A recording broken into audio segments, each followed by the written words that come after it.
अस्सलाम वालेकुम दोस्तों और साथियों, उम्मीद है आप लोग खैरियत से होंगे क्योंकि अब बरसात का मौसम या मानसून जो सीज़न है पाकिस्तान इंडिया में स्टार्ट हो चुका है और बारिशों के बाद पाकिस्तान और इंडिया में मच्छर और साथ मलेरिया बहुत ज़्यादा होता है। तो इस वीडियो में हम थोड़ा सा एक मुख्तसर तारुफ करेंगे मलेरिया के साथ कि ये क्या चीज़ है बीमारी और इसमें कैसे ये सब कुछ होता है। तो दोस्तों, जो मलेरिया है इसकी जो वजह बनती है वो बेसिकली एक प्रोटोजोआ है। एक प्रोटोजोआ है जिसका नाम है प्लाज्मोडियम। अब ये जो प्लाज्मोडियम होता है ये खुद तो हमारे जिस्म में किसी भी तरह से नहीं पहुंच सकता, तो इसका एक तरीका है कि कोई चीज़ इसको उठा के हमारे खून के अंदर भेजती है। उस चीज़ को हम साइंसी जुबान में कहते हैं वेक्टर, और वो वेक्टर है दोस्तों मच्छर। जो मच्छर या मॉस्किटो, हर मच्छर जो है वो इसको उठा के हमारे तक नहीं लाएगा, बल्कि एक खास नस्ल है मच्छरों की जिसको हम कहते हैं एनोफिलीज मॉस्किटो। अब ये जो एनोफिलीज है इसमें भी जो फीमेल्स हैं, यानी जो फीमेल एनोफिलीज मॉस्किटो हो तो वो इस प्लाज्मोडियम को हमारे अंदर भेज सकती है, लेकिन वो भी जो खुद ही इन्फेक्टेड हो। तो इसलिए पहली शर्त तो ये हुई कि अगर कोई ऑलरेडी इन्फेक्टेड, यानी पहले जिसके अंदर ये जरासीम या प्लाज्मोडियम मौजूद हो जो कि एक प्रोटोजोआ है और वो फीमेल एनोफिलीज नस्ल की हो, तो वो जो है वो हमें काटे तो फिर चांसेस हैं कि ये प्लाज्मोडियम ये हमारे जिस्म में जा सकता है। ये प्लाज्मोडियम दोस्तों इसकी कुछ अकसाम हैं। इसमें सबसे जो मशहूर अकसाम हैं 5, वो मैं आपको बता देता हूँ। उसमें है Plasmodium falciparum, Plasmodium ovale, Plasmodium vivax, Plasmodium malariae and Plasmodium knowlesi. और इनमें जो सबसे ज़्यादा बीमारियां होती हैं वो होती हैं प्लाज्मोडियम फैल्सीपेरम की वजह से और प्लाज्मोडियम वाइवैक्स की वजह से। लेकिन इनमें जो सबसे ख़तरनाक मलेरिया की शक्ल होती है वो होती है प्लाज्मोडियम फैल्सीपेरम की वजह से।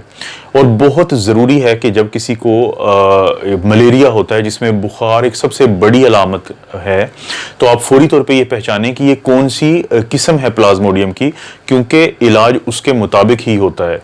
मिसाल के तौर पे प्लाज्मोडियम फैल्सीपेरम को कोई भी क्लोरोक्वीन जो दवाई है उस पर अमल नहीं करती।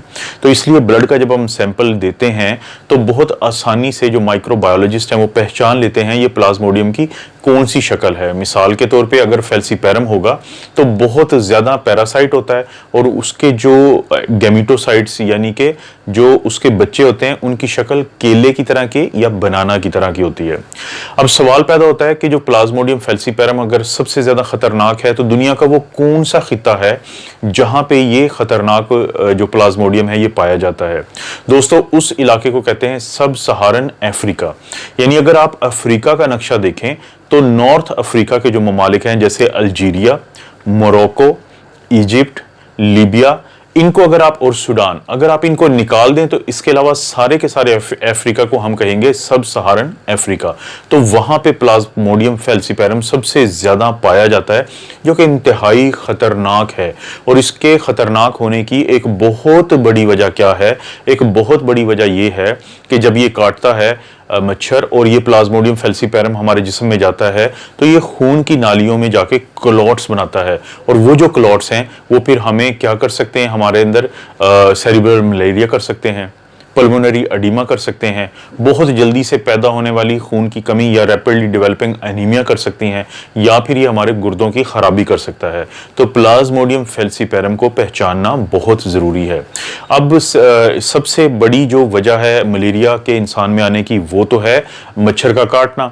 उसके अलावा किसी को खून की मुंतकिली यानी ब्लड ट्रांसफ्यूजन या माँ से बच्चे को भी मलेरिया ट्रांसमिट हो सकता है। दुनिया के वो कौन से खित्ते हैं जहाँ पे मलेरिया सबसे ज़्यादा पाया जाता है? उनको हम कहते हैं ट्रॉपिकल एरियाज। ये ट्रॉपिकल एरियाज कौन से हैं? अगर आप दुनिया का नक्शा देखें तो इक्वेटर यानी खत्ते इस्तवा की दोनों तरफ जो ममालिक पड़ते हैं उनको हम कहते हैं ट्रॉपिकल कंट्रीज। अब ये जो खत्ते इस्तवा है ये एक फर्जी लाइन है जो जमीन के सेंटर में या जमीन की उस जगह पे खींची जाती है जहां पे डायरेक्ट सूरज की रोशनी पड़ती है। अब जो ट्रॉपिकल कंट्रीज हैं उनमें कौन कौन सा एरियाज बहुत मशहूर हैं? उनमें मशहूर है central America, south America, West Indies के एरियाज, उसमें सब सहारन अफ्रीका, उसमें है मिडल ईस्ट, उसमें है इंडिया पाकिस्तान, उसमें है साउथ ईस्ट एशिया, जिसमें थाईलैंड है, जिसमें वियतनाम है, जिसमें लाओस है, जिसमें इंडोनेशिया मलाइशिया है, और इसके अलावा एक इलाका है ऑस्ट्रेलिया, और ऑस्ट्रेलिया के पास जो जज़ायर हैं जिनको हम ओशियानिया कहते हैं बुनियादी तौर पे।